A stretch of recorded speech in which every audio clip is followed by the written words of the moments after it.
Hello, consumers. I'm Eltari, the professional gamer, and this is another Pax Friday review, the show where we talk through all of the new, fun, interesting, and exciting information that has dropped for Pax Day over the last week.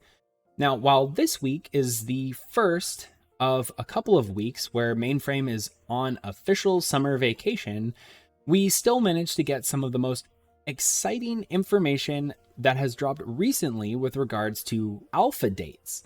In addition, we got 3 new screenshots that show some cool stuff, including potentially a new confirmed weapon in game, as well as some Tavern gameplay. Please do stay through to the end of the video to make sure that you don't miss anything. For the 40% of you avid consumers out there who are currently subscribed, I would like to extend my humble thank you to you. And for the 60% of you who have not yet subscribed to our small startup channel, please do consider supporting us. It definitely helps out a lot. Don't forget to like, subscribe, and share this video with any of your friends who might be interested in Pax Day. With that being said, let's go into our analysis. All right, so the first of 3 screenshots that we've gotten.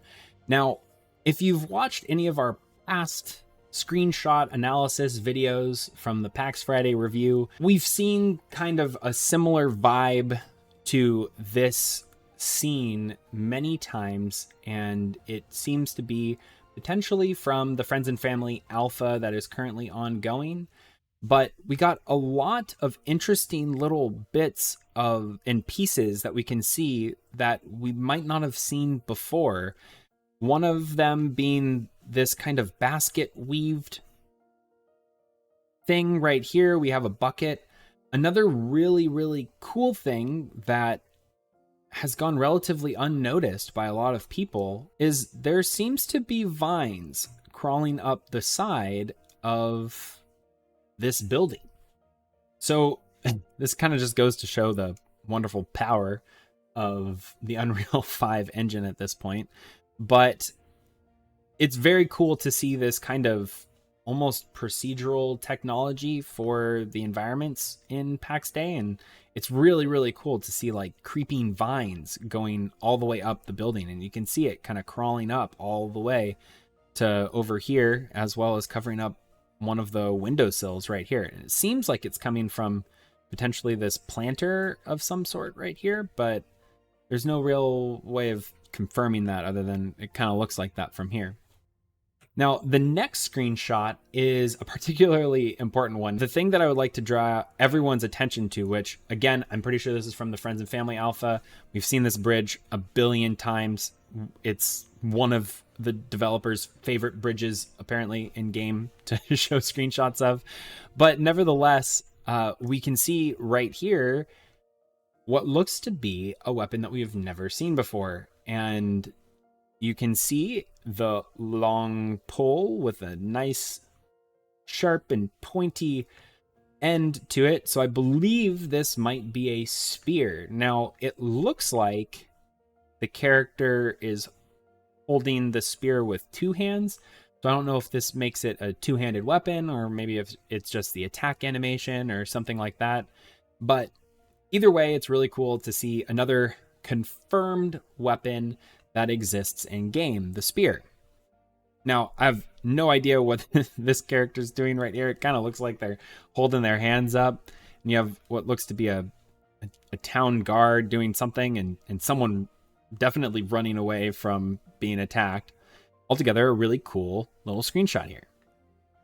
So then here is the last screenshot that we got from today's announcement. Now, it looks like there are quite the number of players. We got 1, 2, 3, 4, 5, 6, 7, 8, 9, 10, 11, 12, 13, 14, 15 players going through what looks to be this tavern.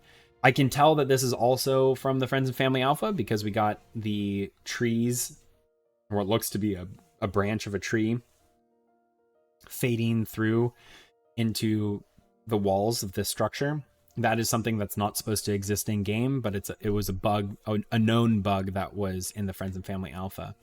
But really cool to kind of see what kind of gameplay experience outside of combat we can expect to see in Pax Day. Now, I don't really know what kind of advantages or disadvantages are being incurred by sitting down and enjoying some food or company in a tavern, but it's definitely exciting to kind of see players congregating together. Maybe they're grouping up and getting ready to go out before a long adventure, or they just got back from one and they're kind of relaxing before they go to log off for the night or something like that.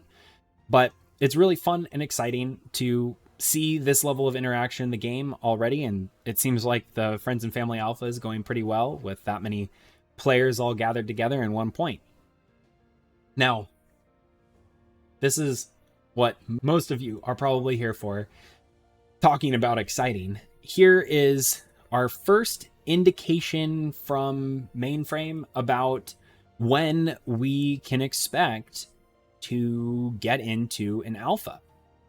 Now, I know in one of my past Pax FriDEI reviews, I even mentioned that I thought I was wrong when they confirmed that they were actively working on Mary, and that's one of the two other confirmed provinces other than Ancien, which is the one that the current Friends and Family Alpha was in. And them showing screenshots from Mary, I was like, oh, we are a lot closer to an alpha if there is a second map that looks like it's complete or getting complete. And they even claimed that the alpha times were going to be coming around the same time that they had 2 to 3 Heartland provinces.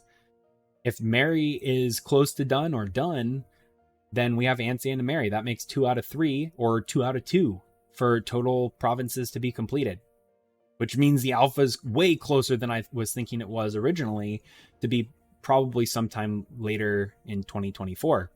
That being said, in the first newsletter that was published by Mainframe for Pax Dei this week, we got the confirmation that they can't wait to let more people in to their first public test planned for later this year. Now, again, in that old video, I was claiming that it seems a lot more likely by the end of summer or beginning to middle of fall, we would definitely have at least an alpha date. It seems like that timeline might be pushed up a little bit more as is, because Mainframe has told us that after the summer, we will be getting the date for sure, and that before the end of 2023, we will be getting our first public alpha. Now, what they haven't told us, and what the professional gamer is most interested to hear about, is whether or not these tests are going to be limited to a certain specific time frame, whether or not everyone's going to be admitted in at the same time, or if there's going to be some kind of lottery system or something like that. But you can bet your bottom dollar that we're going to be here covering it all along the way. So with that being said, I know it's another relatively shorter Pax FriDEI review, but I hope all of you consumers have an amazing rest of the week, and I can't wait to see you back here next week for another Pax FriDEI review. That being said, I'm Altari, the professional gamer.